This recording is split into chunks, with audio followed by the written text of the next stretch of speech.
author. Yes, Okay. and person. Okay. And Before you say any more, I want to thank our sponsor, University Credit Union. Michael Welch is the chairman and the president, the CEO of University Credit Union. I want to thank you very much for your support. Okay, so we did the commercial. So now we're on to. Well, I want to thank Michael for the support too. Thank right. you, Michael. Okay. So here we are at the beginning of 2021. I know. Wow, what a beginning, yes. too. Yeah. Well, you know, Michael, it was funny this morning on my run. It's actually a walk run, but I was listening to the BBC and they had this article on this morning about how seniors, which is sort of my focus, and I'm trying to get worded this. I'm trying to get over using the word seniors. I think we need to use our elders, our boomers, our greatest generation, the silent generation, anything but seniors. It's become a bad word.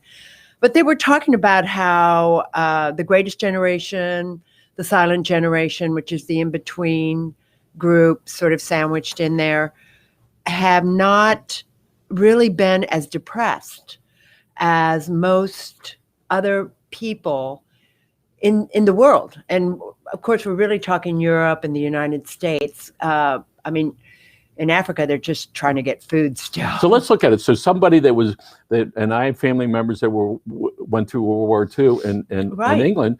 And so they map out for me all the things that have occurred every 10 years or so. Exactly. And they go, so this is just another one of those things. Exactly. That's why Queen Elizabeth got on the TV and said, you know, this too shall pass. I mean, her parents would go, yeah, this too shall pass. But remember, her parents went out after the bombings. They stayed in London during that whole siege where the Germans were bombing them every night or every other night, and you never knew when, and people were underground. And, you know, the king and queen would go out every day and do their walkabouts. So I had the pleasure of meeting a gentleman who was, during the Holocaust, he was put on a train, and the guards told him what was going to happen. So he was able to get out the little window that was there and open the door part of the way, all right? And he was one of the people that lived underground for years, all right? Oh, wow. And that what they would do is they would put in booby traps as best they could for the trains to stop them so more people could escape. So when I was talking to this gentleman, all right, life's ails that we are facing, especially when you see that things are getting better, it's just something that happens that we just have to get used to, because otherwise, if you don't, you're going to die. Right. So you've your favorite website is Parent Your Parents, right? Right. Well, it is a special website. Yes. And you're writing a book, and the name of it is The 2-Minute Warning. And for people that are into sports, we get that. Yeah. Right. So. And there's an old saying in basketball: give both teams 100 points and give them 2 minutes. All right, that's all. All right, you got 2 minutes. True. Forget everything else. All right, it's true. And I like it with the football games when there's 2 minutes left. So especially when 2020 is on, my wife says, "Oh, there's 2 minutes left." I said that equates about 15 or 20. Exactly. Right? I still remember the first time I realized that. It's like, and that's why it's a perfect metaphor for life. Yes. You know, I mean, 2-minute warning bell or whistle sounds, and it's time to really get going. What exactly? How do you want to end your life? What is it you want to do in your last chapters? Right. So one of the things that has happened, I was fortunate to get my first injection. I meet that minimum criteria, not by much, but and as I was sitting there waiting the 15 or 20 minutes afterwards, I was sitting there and I started crying, because I realized the beginning of that end is close. Yeah. And it was such a relief. I haven't got the full relief process, but to feel this weight that is on all of us, right? The anxiety. That it's there. And knowing that it is around the corner, right? Yeah. That life is going to get to where it's going to be a lot more comfortable. And forget whether it's going to be normal. It'll be whatever the normal is then, and how we elect to live our lives.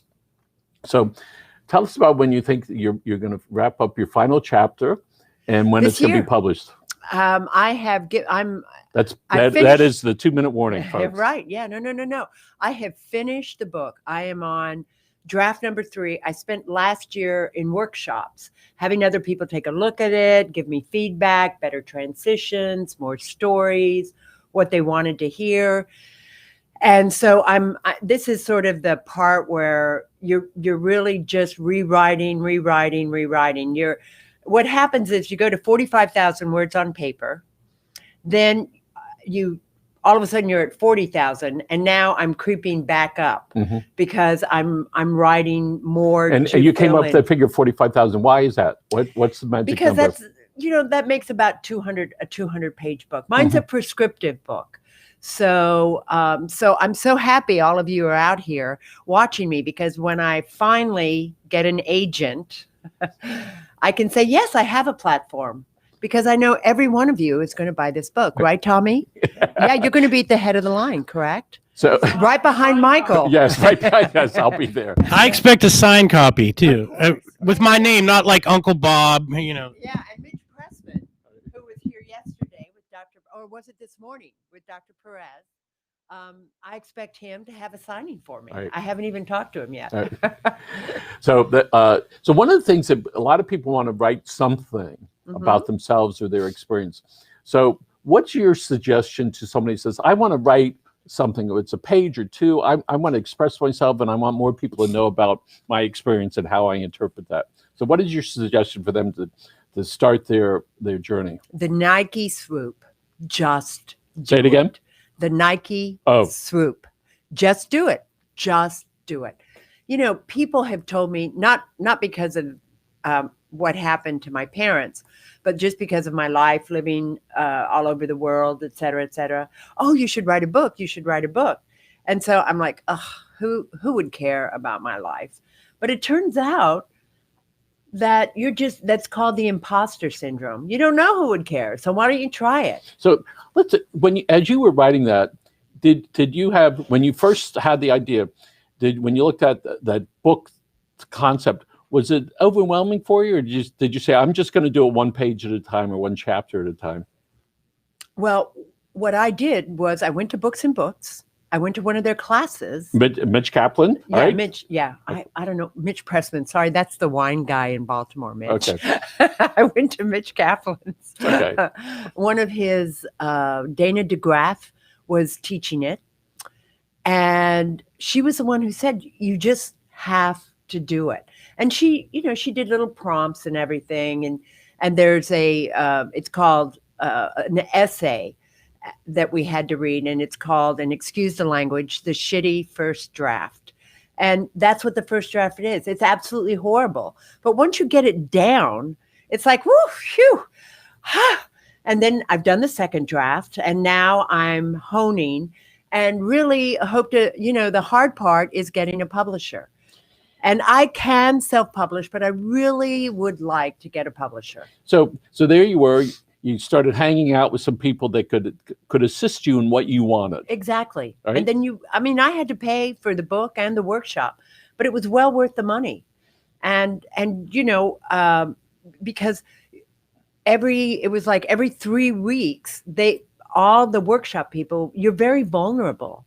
All the workshop people are looking at what you've written. And then I know. And then you're open to criticism. And some people didn't like what I wrote. And they told you. Yeah. And they told me. But so often in life, we have to do that without regard to what other people might think about it, because you think it's the right thing. It makes you vulnerable. Yeah. But that's okay. There are people that take walking classes because they want to be in a group. Right. And you go, well, what's the walking? Well, there is something to it, right? Yeah. You just don't know unless you're in a group and the coach says, listen, do it this way. This is how I want you to breathe. This is how I want you to move your arms. These are the steps I want you to take. And in professional walking, right, your feet, you can't have both feet off the ground at the same time. Not that anybody could. There are a lot of people that can as they gallop in through the, but certainly getting to a class, and there'll be some physical classes pretty soon, right? About, I want to be a writer, all right? Mm-hmm. What do I need to do? But you have a right, which RIGHT is just sit down and you have to start it. You have to start it. And what was interesting about this workshop, for me especially, the very last one we did, we had to do just a totally different, we couldn't do our book. just do something different. So I did. I started. It was just 2 pages of a memoir, and it was really interesting to me because in writing it, just it's like maybe 6 paragraphs. I'd forgotten about my life. I mean, I'd forgotten that in Belém do Pará, Brazil, as far as they were concerned, even though I was only 4 or 5 years old, I was already taller than everybody else there. And I was a blonde. And this is the Amazona region of Brazil, where Dad was looking for oil. And then at the age of 6, everybody's Roman Catholic in Brazil. Here I am, of course, taller than all the little girls. And they all got to wear wedding dresses because in first grade, when you turn 6 in the Roman Catholic Church, you get communion. Well, Mother, this strict Anglican, I mean, she didn't even realize how hard that was. I mean, everybody wants to wear a wedding dress. So it was, and then it made me even more vulnerable. It's like, oh my gosh. But isn't that part of it, to where you can hold yourself open to the world, all right? Yeah. And you go, okay, I'm ready. Bring it on. All Bring right? it on. And after a while, you just say, well, of course that's going to happen. Right. What do they call it when you do skits and it's a spontaneous thing? What is that called? Oh, Tommy? yeah. Improv. Yeah. So when we watch these comedians on TV do an improv, give me a subject. Oh, Jesus. And they do it. Yeah. Right. And they hold themselves open. And it's the spontaneity that makes it so good. Well, remember Robin Williams? Yes. I mean, that guy would just go. Yes. You almost had to develop an ear to get everything he was saying. So there's some people that have stayed here. Carl Johnson says hello. Bob Buzzelli from Palmetto Bay. George Gonzalez. Medina Gomez says hello. Levy Meyer. Oh, my wife, Susan Miller. Hi, Susan. Hey, Susan.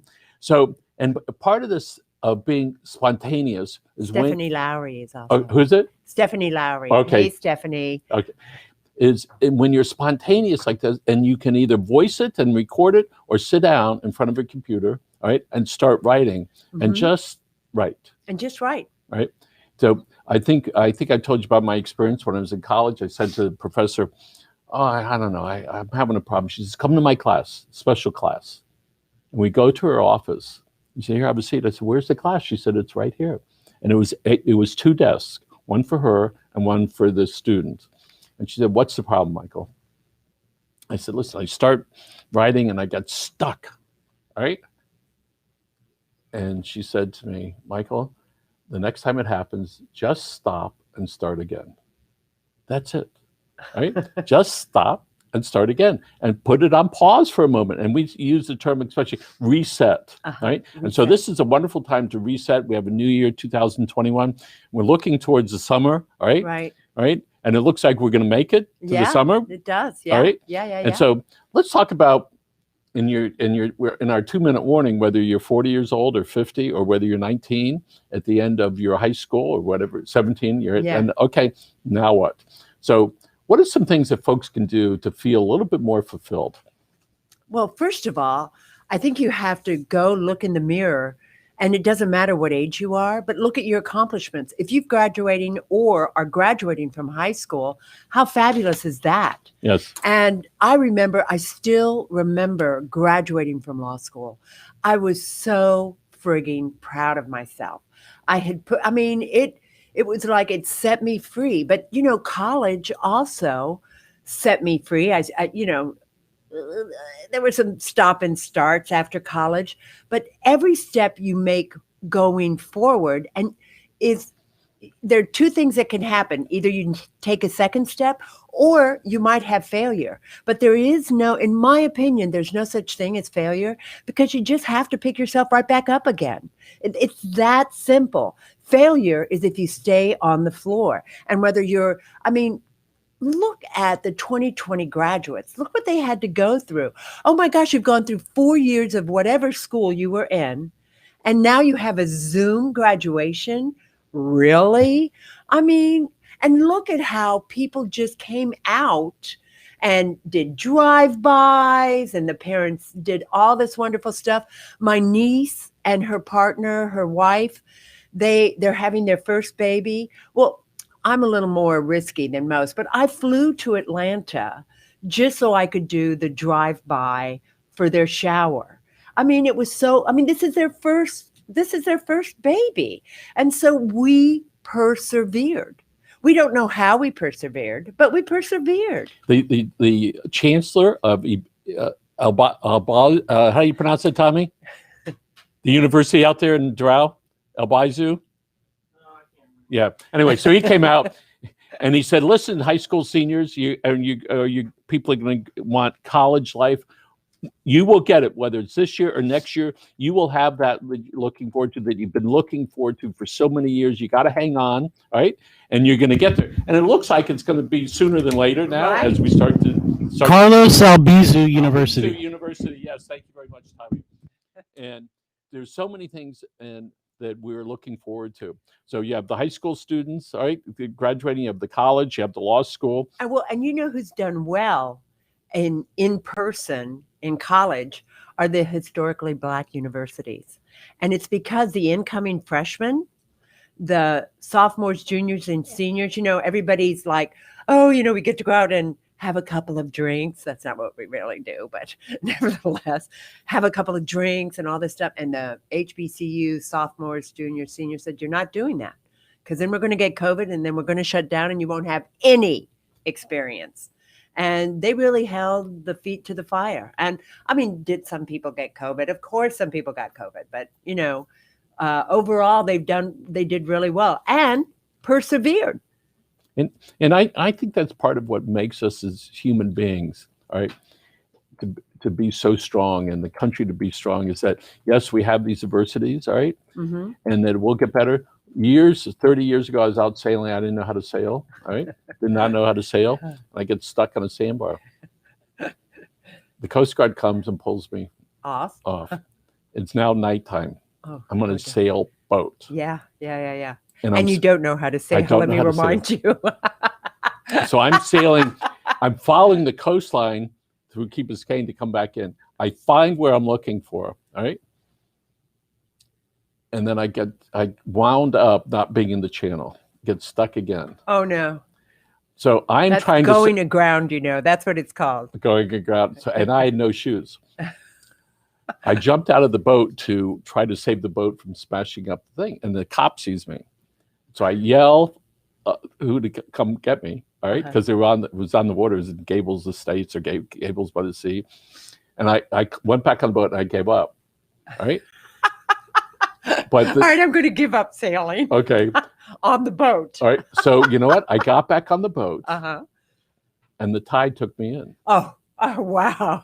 And because I wasn't willing to figure out all those other things, all right, about how to get through this, all right? Yeah. And I was fighting it. At one point, I'm holding the wall here and the boat here in the water, right?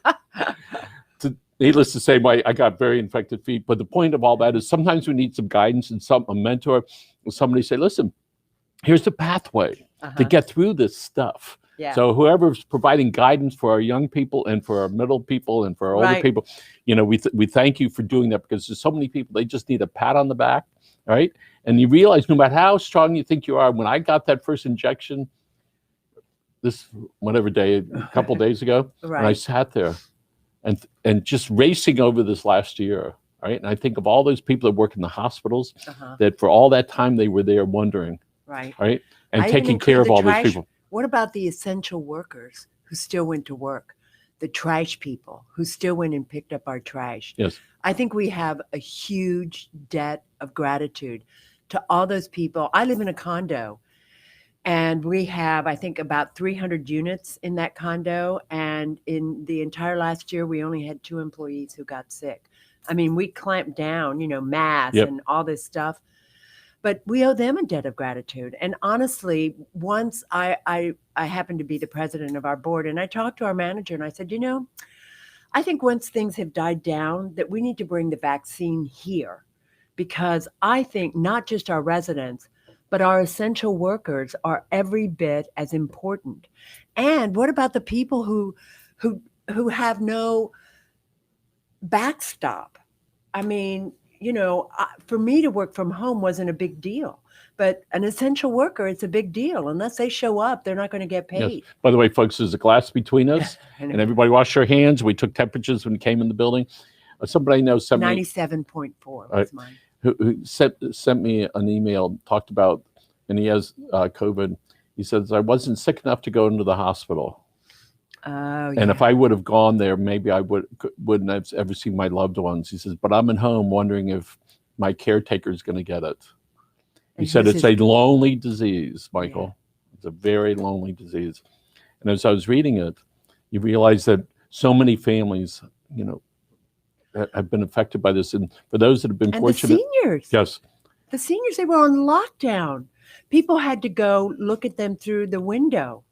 And so, and I think that's a really good point. So we need to support each other. So as much as you may think that you need to be supported, there's also somebody else that needs your support. A pat on the back, virtual, even if it's virtual.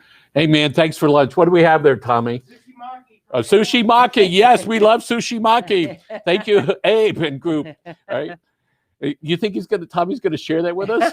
No, I don't think so. Right. And so no matter how much we think that we need the pat on the back and the shoulder to cry in, there's somebody else that needs it. So reach out to your friends, reach out to the people that are a little bit more isolated. Give a little bit more. Yes. And one of the things that's happening for us down here in South Florida, a lot of people are coming from New York. There's no question about that. That is absolute true. That's not made up. It's not a hope. All right. It's happening all the time. Right. And we welcome you down here to sunny Florida. You won't make as much, but you'll get a lot of sunshine, and we have big spaces, except if you want to move into some condos. And I know there's some folks that are moving out from downtown. They're saying it's time now. We have our kids are older, or maybe they didn't have any, and they're going to go out to the suburbs. So no, I know a couple who moved to Pinecrest. They wanted a home with a yard. No, that's absolutely. Great. Yeah. So let's talk about your 2-minute warning book. Going to come out soon. Yeah. Do you have a date that you think, okay, we're going to be done? I'm going to ready to start. All right. I want it published in. This is 22. Okay. Because it takes once that you get the publisher, then it takes a whole nother year. So for those that are out there that want to publish something, first thing to do is create the content. Create the content. And when I used to write a lot, I would start a week before, and then I would keep changing it. And then by the time the deadline came, I realized it wasn't what I started with, because the enthusiasm changes. So what I've learned is just write it, right? And then for us, because it was all the time, right? With the book, it's a little bit more. Don't worry. So, but I write a biweekly column. And where do you happen to do that? At Miami Community News. There you go. And we thank you for doing that. And what's the name of it? Well, it's you all title it depending on, but it's all about seniors. Yes. It's everything that to have to do with seniors. And I talk a lot about all the different aspects, trust, the legal stuff, but the reason I wrote the book and the reason I got involved in this is because we need to everybody has self-worth. And the truth of the matter is, once you turn 65, there's some sort of underlying sentiment in this country that you have no more self-worth. And that's BS. And I'm saying that as nicely as I can. I didn't even start this book until I was 60. So let's look at that. George Foreman 15 years ago, or maybe it was 20, Tommy. When was that? He came back and I was cheering him on at whatever age he was. Go, way to go, man. Then you had Mike Tyson, who lost, how much weight did he lose? 100 pounds? But he's 52. So he's 52. And he went back in the boxing ring. Right. Well, exactly. But that is Mike Tyson. That's true. So, and I think that it's important for all of us to recognize. Well, look at our president, our incoming president. When he gets inaugurated, he will be 78 years old. It's the oldest president we've ever had become inaugurated, ever. And yet we can barely wait. Yes. So, and there are a lot of things that we're going to be celebrating in a few months. But I think that while our issues are still going on, is to reach out and to make contributions, your time, your energy, your money. Well, and if you're in a grocery store, this is a $5 deal. And I'm not patting myself on the back because I do this a lot. And it's because I feel blessed. But yesterday there was a security guard in front of me and she took out the SNAP card And I just told the cashier, I said, I'm buying her lunch. Good for you. And because guess what? She's got to show up for work. I mean, and it's a little thing. It cost me $5. So let's talk about that. There's so many people say, well, you shouldn't say, you're giving. Well, part of telling people, listen, I also contribute is so that other people say, well, maybe I should do that too. Exactly. Right. There's a restaurant where I go frequently. I know they're on a pooled tip thing, but you know what? Last week I started going, okay, what about the guy that comes over and gives in the water? He only gets a percentage of that. Right. So recently I said, you know what? I'm watching the different people when they come over.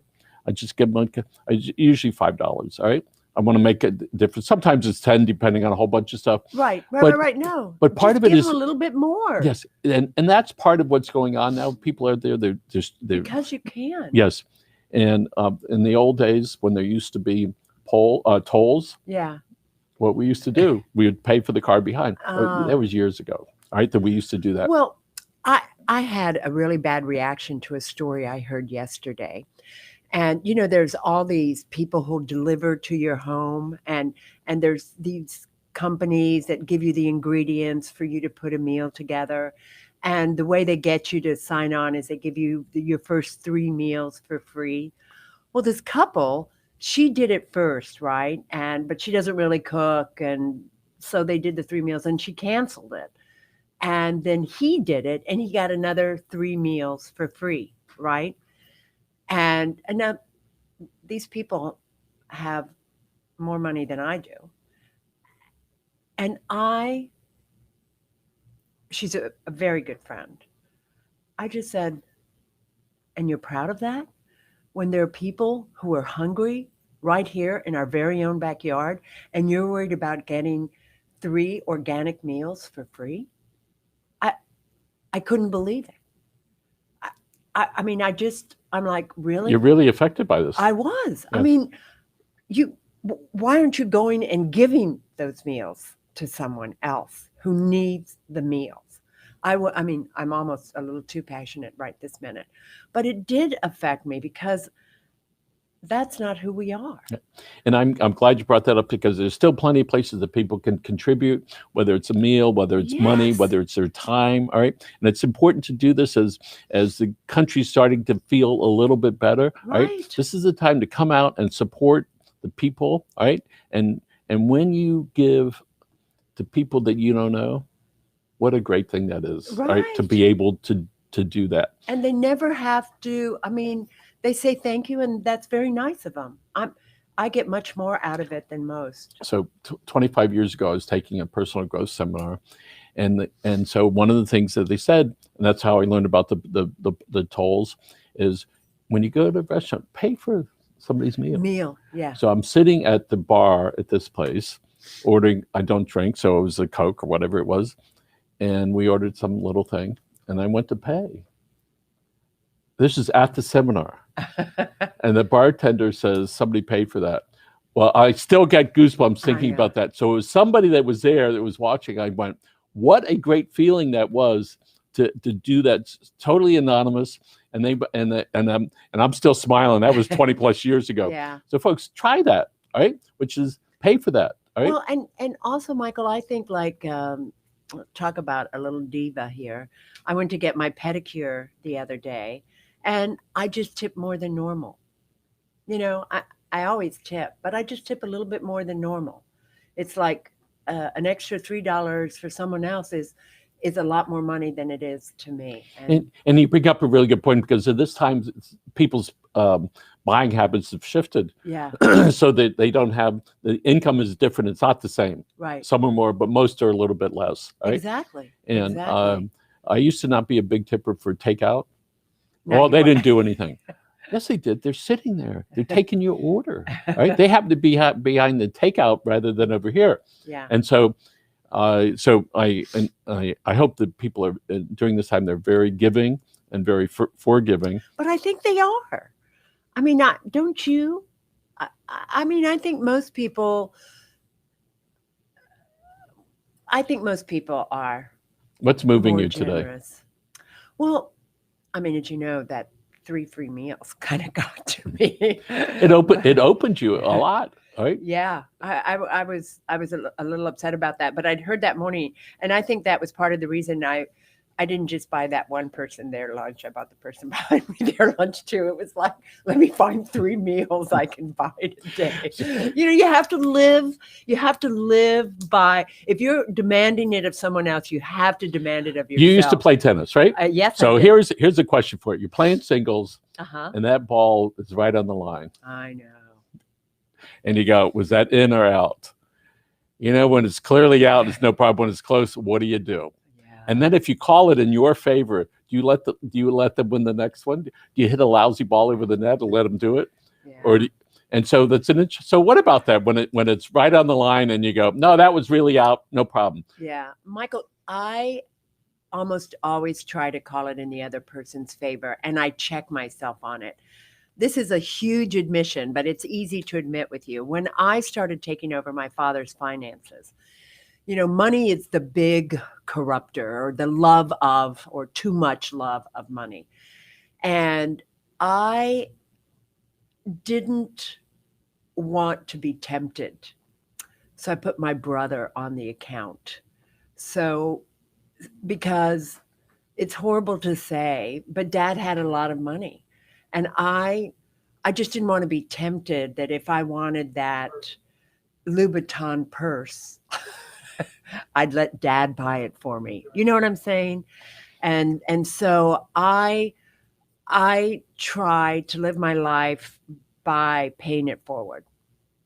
There was and if it's a tennis game, that's pretty easy. So there was a fellow since passed. His name was John Cosgrove, state representative, good friend, and first mayor of Cutler Bay. Oh, okay. And John was. I've heard that name. Yes, he was on a familiarization tour in Africa for us, and he died overseas. Oh my gosh! And it was very significant for me and for us.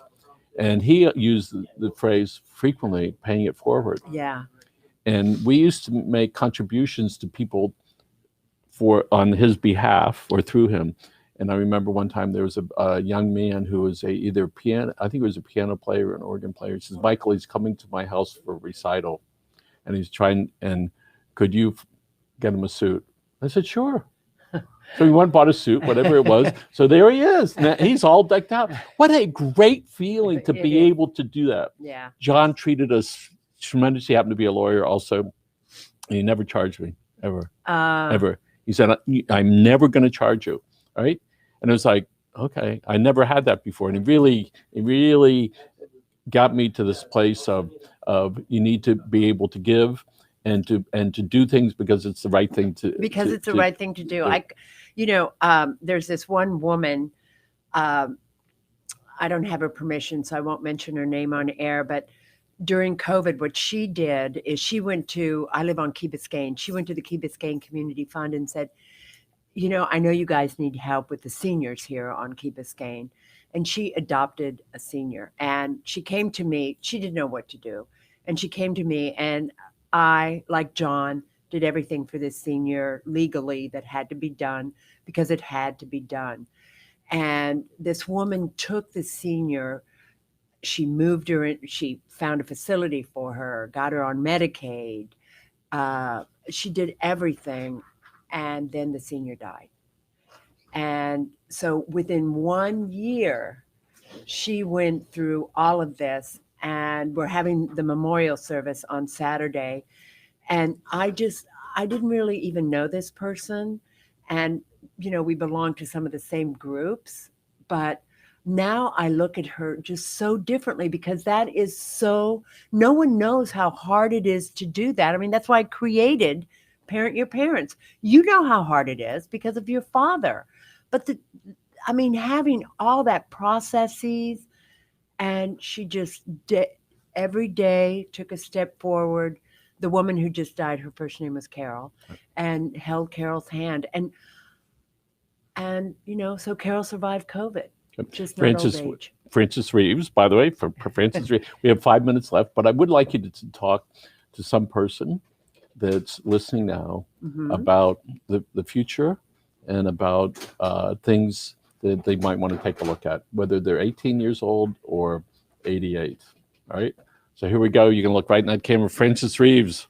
You're Well, on. you know, you have already done so much. I mean, just waking up every day sometimes is doing a lot. But what you have to remember is you must take a step forward. It has to be forward. And when you trip, and you will, you just keep right on going. Who was the movie star? Remember, for Hunger Games, she tripped on her way up to get her Oscar. But did you see her stop? She went right on up those stairs. And that's how you have to look at it. Every day is a new day. Look, when I was first invited onto this show, I was like, oh my gosh, oh my gosh, oh my gosh. And look, now I'm here once a month, and Michael wants me to try my own show. I mean, who knew, right? So just do it. Is it Phil Knight, who's the CEO of Nike, the chairman? He was right. You just got to do it. And and I've had a lot of these days when you're wondering what you're going to do next, just get up from wherever you are and just, even if it's just take a walk, you're burning 5 calories maybe, but just get up from where you are and go somewhere else. And that's called moving forward. And you will. Frances Reaves, attorney, author of The 2-Minute Warning, and parentyourparents.com, Yes. all right, and a columnist with community newspapers. Thank you very much. Thank you, Michael. For being here today. Publisher of Community News. Lots of good health and happiness are headed your way. Same to you. What a wonderful year we have coming. Amen. All right, Tommy, thank you so much. And folks, again, thank you for joining us at Live with Miami's Community News. And we want to thank University Credit Union for sponsoring the show. Folks, have a good day. Oh, look, thanks everyone for joining. Wow, quite a crowd. You're popular. Woo, thank you. Felice, so good to see your name here.